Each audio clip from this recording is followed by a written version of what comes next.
인터뷰. 모두를 위한, 모두를 향한 모두의 궁금증 훅 인터뷰.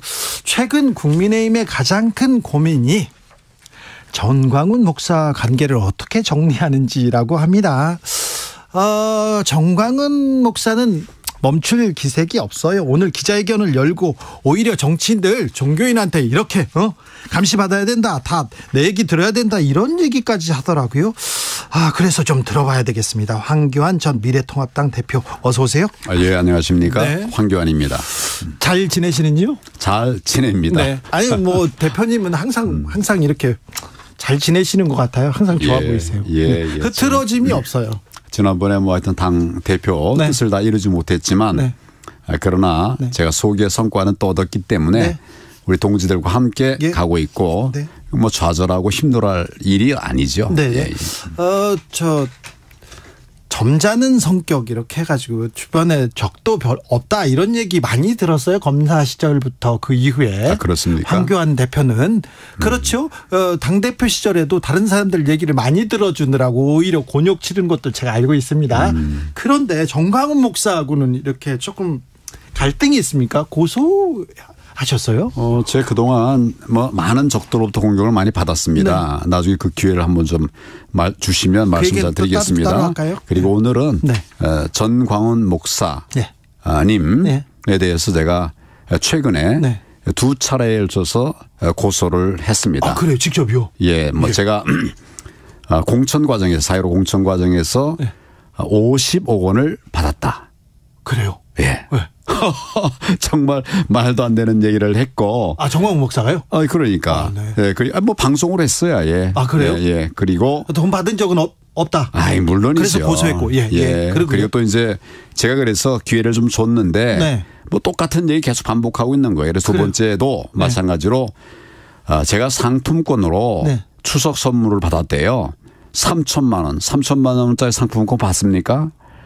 또 5천만 원짜리 상품권을 줬답니다. 네. 이게 뭔 소리예요? 네. 그건 그래서 사실 아니다. 그것까지 같이 두 번째로 제가 고소를 했습니다. 네.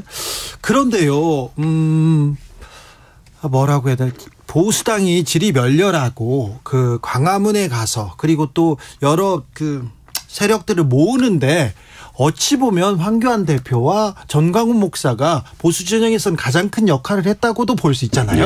그때는 또 두 분께서 얘기도 잘 하시고 그런 것 같은데 왜 이렇게 틀어진 거예요? 지금도 얘기는 잘 합니다. 그래요? 예. 네. 얘기는 잘 하는데. 또 틀어졌던 일도 여러 번 있었고 네. 그러나 일은 같이 했습니다. 네네. 그러니까 2019년 네. 우리 국민 대항쟁이라고 말하는데 10월 3일 날 10월 9일 날 네. 뭐 300만이 모여서 문재인 정권 규탄하지 않았습니까? 그때도 다 모였었는데 서로 웃으면서 기분 좋게 한 건 아니에요. 예. 다 역할을 맡아가지고 자기 역할을 맡아서 300만을 만들었는데 네.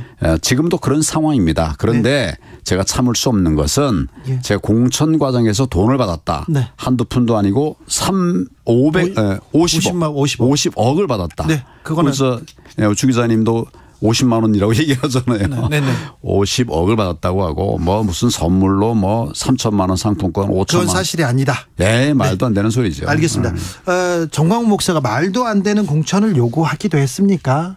뭐 그랬죠. 그런데 오늘 기자회견 해가지고 내가 총선 당시에 감옥에 있었어, 증거 가져와봐, 이렇게 얘기하더라고요. 그 시점을 좀 봐야 될 것 같습니다. 네.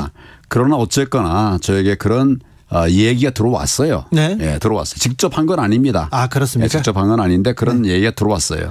오늘 그 전 목사가 공천위원장 상의하겠다고 약속하고 말 안 듣더라, 자기 멋대로 했다, 이렇게 얘기하는 걸 보니까. 첫째, 공천위원장 상의한다고 말한 일이 없습니다. 네. 어떻게 이 공당의 공천위원장을 그 목사하고 상의를 하겠습니까?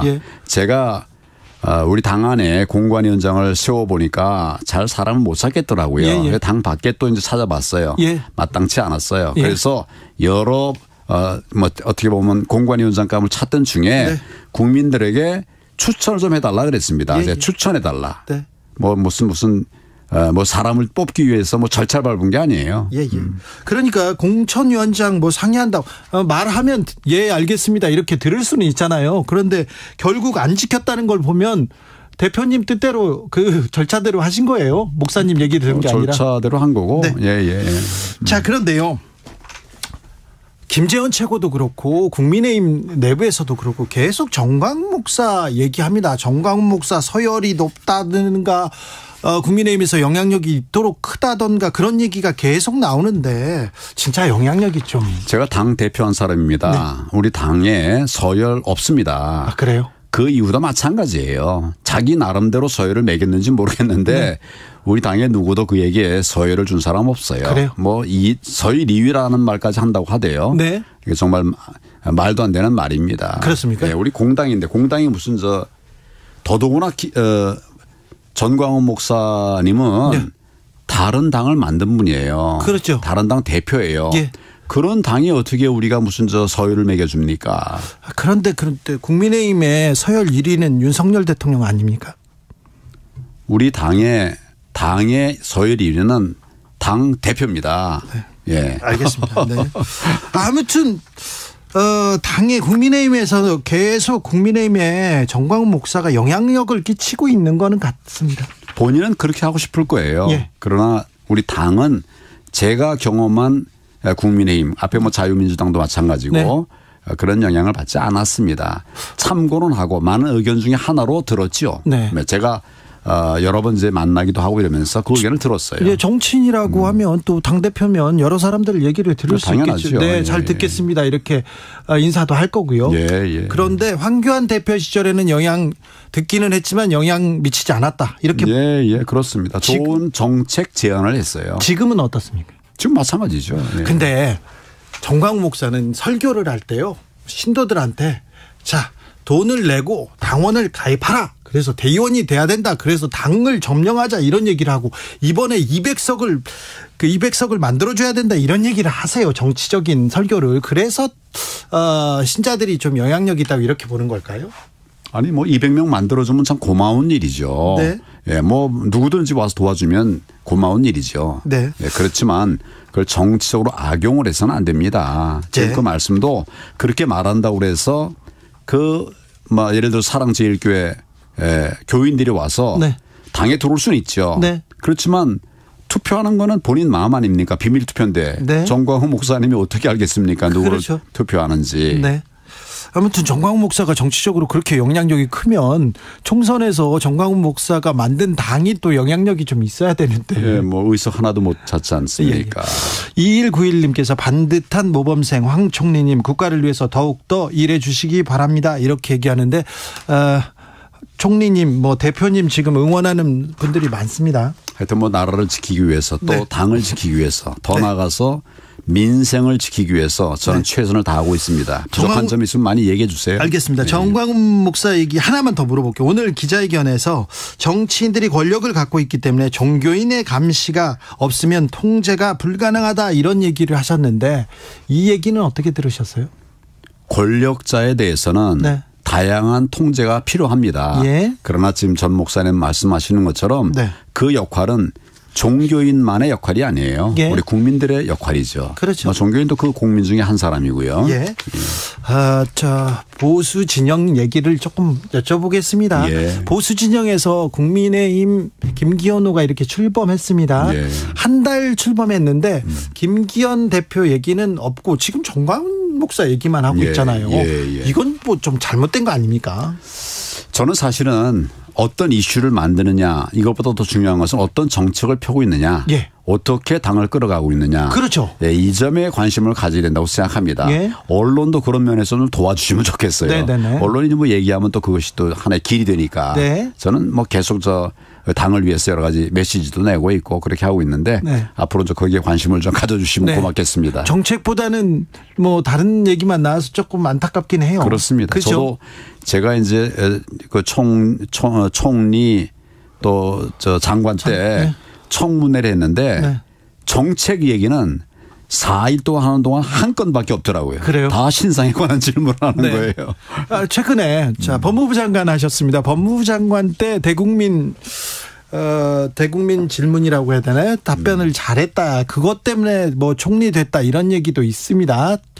법무부 장관을 잘해서 총리 됐다는 얘기도 있으니까 그것도 물어볼게요. 한동훈 합니다. 한동훈 법무부 장관 얘기가 나오는데 너무 정치적인 얘기가 계속 나오고 있어서요. 예. 정책보다는 이 부분은 어떻게 보시죠? 질문을 자꾸 정치적인 질문을 하니까 답을 그렇게 할 수밖에 없겠죠. 네. 우선 한동훈 장관은 검사들은 이게 뭐 매년 2번씩 평가를 하거든요. 네. 아주 우수한 사람입니다. 예. 잘할 수 있도록 국민도 도와주고 또 우리 정당에서도 많이 지원을 해 주셨으면 좋겠습니다. 좋은 사람입니다. 그래요? 검사 출신은 그런데 뭐 죄를 이렇게 따지고 밝히고 이거 수사는 잘하는 사람인데 전문 분야인데 정치는 조금 다른 영역이잖아요. 그렇죠. 시간이 좀 필요하지 않습니까? 그렇습니다. 네. 제가 계속 지금 한동훈 차출론이 나올 때마다 네. 시간을 줘라. 네. 그리고 지금 맡고 있는 일 잘하게 해라. 이거 네. 얼마나 중요한 일이냐. 네. 좋다고 해서 여기다 빼고 저기다 빼면 법무부는 누가 지키냐. 네. 제가 그런 얘기를 하고 있습니다. 그래요. 지켜봐야 되는데 지켜볼까 이렇게 정치권에서 가만히 둘까요? 참아야 됩니다. 참아야 돼요. 정치인들은 정치 영역에서 잘 해주고 네. 또 정부 영역에서는 또 정부 잘 해나가고 이런 것들이 하나 융합이 되도록 그렇게 해야 될 것 같습니다. 김한수님께서 황교안 대표님 어떻게 하면 총선에서 보수가 승리할 수 있을까요? 지금 상황 보면 보수 총선에서 전멸할 것 같은데요. 얘기하는데 오늘 딱 총선이 1년 남았습니다. 총선에서 보수가 승리할 수 있을까요? 이런 질문 나왔습니다. 예, 뭐 이겨야 되죠. 네. 이겨야 하기 때문에 이길 수 있습니다. 독일에 뭐 그런 경험도 있습니다만은. 근데 지금 굉장히 어려워요. 예. 굉장히 어려운 건 맞습니다. 네. 그래서 정말 이럴 때일수록 우리 똘똘 뭉쳐서 하나 되면 그럼 다 이길 수 있습니다. 아니 그런데 네. 울산의 강남회라는 곳에서도 민주당 의원이 이렇게 당선되고요. 이번 재보궐선거 보면 정치권 특별히 정부 여당 뭐 하고 있나 이렇게 옐로 카드를 들었다 이렇게 볼 수도 있지 않습니까? 그렇습니다. 네. 정치는 그런데 한번 이기면 그다음에 또 집니다. 한번 지면 다시 이깁니다. 국민들도 그런 선택을 하시더라고요. 네. 저희가 정말 국민의 선택을 받을 수 있도록 이번 보궐선거 결과를 토대로 해서 네. 정말 혁신하고 갱신하고 확 바뀌어서 국민 마음 얻을 수 있도록 해야 됩니다. 그렇죠. 지금 정부 여당이 잘한다. 거기에는 의문점이 많습니다. 네, 저도 그렇게 생각합니다. 그렇죠. 윤석열 정부도 마찬가지고요. 예. 뭘 하고 있는지 뭘 잘한다고 손에 꼽을 수 있는 게 별로 보이지 않아요. 잘하는 건 있죠. 안보 잘하고 아주 잘하고 있죠. 잘하고 있습니다. 지난 정권 다 무너뜨린 거 지금 되살려내고 있죠. 지금 너무 긴장이 고조돼 가지고 예. 지금 대화도 안 되고 그러는데 예. 전에도 대화 안 됐어요. 예. 문재인 때도 신용만 내지 실질적인 대화는 안 됐습니다. 네. 또 이제 한미동맹 네. 얼마나 공고해졌습니까? 아니 한미동맹 그렇게 공고해졌는데 예. CIA가 우리 안보실 이렇게 도감청하고 그렇습니까? 이것은 이 정부 때 한 것이 아니라 제가 확인하지는 않았지만 오래된 이야기예요. 아니 오래된 게 아니라 예. 김성환 안보실장 전 안보실장 그 사람 그분 지금 도감청 했다는 거 아니에요? 그 사람이부터 시작했답니까? 예. 아니 아니에요. 그게 아니라 용산의 안보실 대통령실 안보실이 거기가 지금 도감청된 거예요. 글쎄 도청 감청한 건 오래된 일이라 이 말이에요. 제가 말씀드리는 거는 도감청 한 것은 오래된 일이다. 미국이 우리 동맹이라고 하면서 도감청 했는데 우리가 저는 화가 나는데. 저도 화나죠. 그렇죠. 예, 그럼요. 예. 그러면 안 된다고 얘기해야죠. 항의하고. 예, 그런 제가 사실 그냥 도청 사건 수사를 했던 사람이거든요. 예. 그때도 모든 도청에 대해서 다 막지는 않았어요. 예. 안보에 필요한 이런 영역은 제한적으로 이제 허여를 했었지요. 아니, 대표님. 보수고 안보 좋은데요. 예. 미국한테도 할 말은 해야 될 거 아닙니까? 아니, 물론입니다. 그렇죠. 이건 단호하게 얘기해야죠. 예, 도청하면 안 된다. 네. 그런데 제가 말씀드리는 거는 감청에도 합법적인 방법이 있어요. 예. 그 길을 따라가면 되는 거죠. 그렇게 해야 되는 거죠. CIA가 우리 정부를 감청하는 건데 이건 불법이죠. 네, 뭐 지금 아마 정부하고 협의했었으면 또 합법이 될 수 있는 거고. 정부하고 협의를 해가지고요? 예, 하면 되는 거죠. 그런데 협의가 지금 보면 없었던 것 같아요. 없었죠. 이건 협의할 수 있는 내용이 아니죠. 하면 안 되죠. 그러니까 도청에 대해서 도감청에 대해서 협의하면 되는데 이건 아닌 것 같다. 네. 미국에도 할 말은 해야 됩니다. 그렇습니다. 그렇죠. 우리 국익을 위해서 외교 안보를 위해서 이번 한미 정상회담을 앞두고 총리를 했고 대통령 권한대행을 하셨으니까 물어봐야 되는데 이번 한미 정상회담에서는 어떤 얘기를 해야 됩니까? 미국에도 할 말을 해야 되는데 뭘 또 얻어야 됩니까? 가장 중요한 것은 안보에 관한 얘기를 해야 될 것 같아요. 안보요? 예, 지금 북한의 저런 도발이 정말 극심하지 않습니까? 네. 저는 이제 핵 공유 문제에 대한 논의를 시작해야 된다. 그런 생각을 합니다. 핵 공유요? 예. 미국이 반대하고 있는데. 글쎄, 그러니까 논의를 시작해야 된다 이런 얘기를 하는 거죠. 그리고 미국도 좀 바뀌는 부분들이 있습니다. 그리고 지금 이제 둘째로 어려운 거는 경제 문제예요. 경제 어떻게? 예. 네. 그래서 우리에 대한 규제라든지 이런 네. 부분에 대해서는 뭐 한미 동맹, 오랜 동맹, 우리가 또 미국에 기여한 것도 많이 안 있습니까? 네. 이런 점을 감안해서 우리에게 필요한 조치들을 해 주는 것이 좋겠다. 예. 이런 얘기를 좀 강하게 할 필요가 있을 것 같아요. 네. 자, 언론에서는 보수가 그래도 실력은 있다. 그래서 경제는 챙길 거다. 이렇게 얘기를 하곤 했는데 지금 윤석열 정부 출범한 지 1년 됐는데 이제 지났는데 경제 상황은 더 나빠지기만 하는 것 같습니다. 뭐 세계 경제 위기가 온다고 세계 경제 상황이 안 좋으니까 어쩔 수 없다지만 그래도 너무 좀 맥을 못 추는 것 같습니다. 우리 정책이. 잘 해줬으면 좋겠습니다. 다만 지금 이제 기저 효과라는 게 있어요. 네. 지난 정부가 너무 망가뜨려 놓으니까 네. 갑자기 회복이 안 되는 측면이 있죠. 이런 부분은 되살려내고 네. 또 국제 경제가 어려워진 이런 부분도 감안해서 정말 특단의 경제 보완 대책을 만들어 나가야 된다. 네. 그런 생각을 합니다. 그렇습니다. 이제 당선 1년 됐으니 1년 됐으니 전 정권 얘기는 그만하고 좀 실력 능력을 보여줬으면 좋겠어요. 그런데 이제 기저 효과라는 건 분명히 있는 네네. 거 아닙니까? 네. 그런 부분은 지적을 하고 그리고 우리는 이제 앞으로 나가는 이런 정책이 필요하죠. 네. 정광훈 목사하고는 아직 고소는 했지만 그래도 얘기는 되는 사이죠. 직접 얘기하는 채널은 없지요. 직접 얘기하지 않습니다. 간접적으로는 여러분들이 여러 얘기를 합니다. 네. 네. 그러나 지금 정광훈 목사님은 네. 고쳐야 됩니다. 지금처럼 하면 안 됩니다. 그러게요. 지금 황교안 대표한테 그 돈 얘기를 이런 식으로 만약에 증명하지 못할 거면 무책임하니까 그건 사과해야 되겠네요. 네. 고소했어요. 그래요? 사과하게 하겠다라고 한 분들이 여러 번 있었는데 네. 다 말뿐이에요. 그래요? 네, 그래서 이제는 막 고소를 하게 됐고 이건 정리를 해야 된다 이런 생각을 합니다. 네, 정리하고 정광훈 목사 하고 두 분도 당하고는 어떻게 이렇게 김기현 대표는 예. 그리고 국민의힘은 어떻게 이렇게 관계를 정립해야 될까요? 아마 내가 알기로는 많은 분들이 정광훈 목사님하고 네. 우리 당의 그 리더들이 네. 그렇게 인볼브돼 있지는 않은 걸로 알고 있어요. 그래요? 저하고의 문제는 제가 정리를 했고 예. 또 김기현 그 대표와의 문제도 김기현 대표가 해결해야 된다고 생각합니다. 네. 그래서 우리 당이 정상적인 정당으로 일어나서 네. 국민들의 신뢰를 받을 수 있도록 네. 그렇게 만들어가야 된다고 생각합니다. 네. 정광훈 목사는 선지자라고 생각하십니까? 거짓말하는 선지자는 못 봤어요. 그렇습니까? 여기까지 들을까요? 황교안 전 미래통합당 대표였습니다. 말씀 감사합니다. 네, 감사합니다. 교통정보센터 다녀오겠습니다. 김한나 씨. 네, 시각 교통정보입니다.